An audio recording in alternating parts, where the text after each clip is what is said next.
ભાઈબંધ બધાને એકાદો તો એવો હોય જ જે હાજર હોય ત્યારે એની બહુ મજાક બને, પણ એ ના હોય તો એના વગર કોઈને ના ગમે. જેને 10 વાગે મળવું હોય તો 9:30નો ટાઈમ આપવો પડે, કેમ કે 5 જ મિનિટમાં પહોંચ્યો, એવું તો એનું રોજનું હોય. ભાઈબંધ બીજો એક ભિખારી ભાઈબંધ બી હોય, જેની જોડે રૂપિયા તો બહુ હોય પણ કદી કાઢે નહીં. પાકીટ ભૂલી ગયો યારું, હમણાં તું કાઢ ને, હું તને પછી આપું.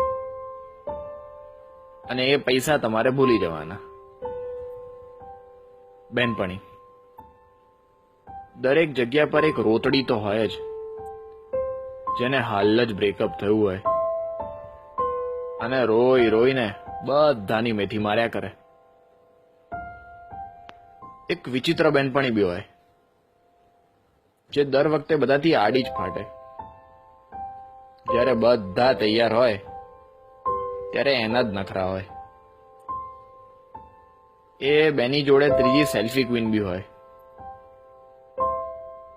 જે કેમેરો ચાલુ થતા જ બતક જેવું મોઢું કરીને ઊભી રહી જાય.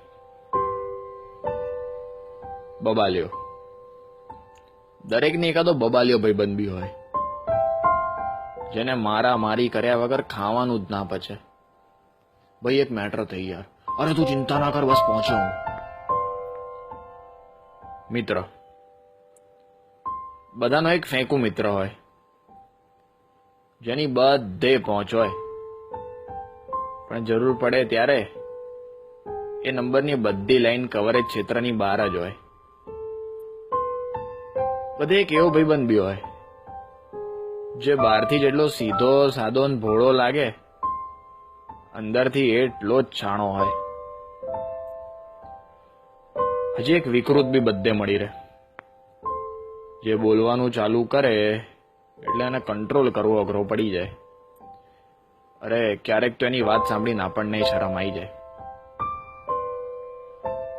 આ બધા તો તોય ઠીક, પણ બધાનો બાપ તો પેલો ગધેડો, જે આખો પ્લાન પોતે જ બનાવે ને છેલ્લી ઘડીએ કે બે મારે પપ્પા જોડે જવું પડશે યાર, સમજ ને.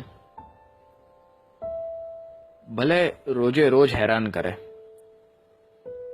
ભલે બે મતલબની બકવાસ કર્યા જ કરે, ભલે કાયમ આડો ફાટે, પણ સાચો ભાઈબંધ તો એ જ, જે જરૂર પડે 2 લાત મારીને કહે ચિંતા ના કર, તારો ભાઈ હજુ બેઠો છે.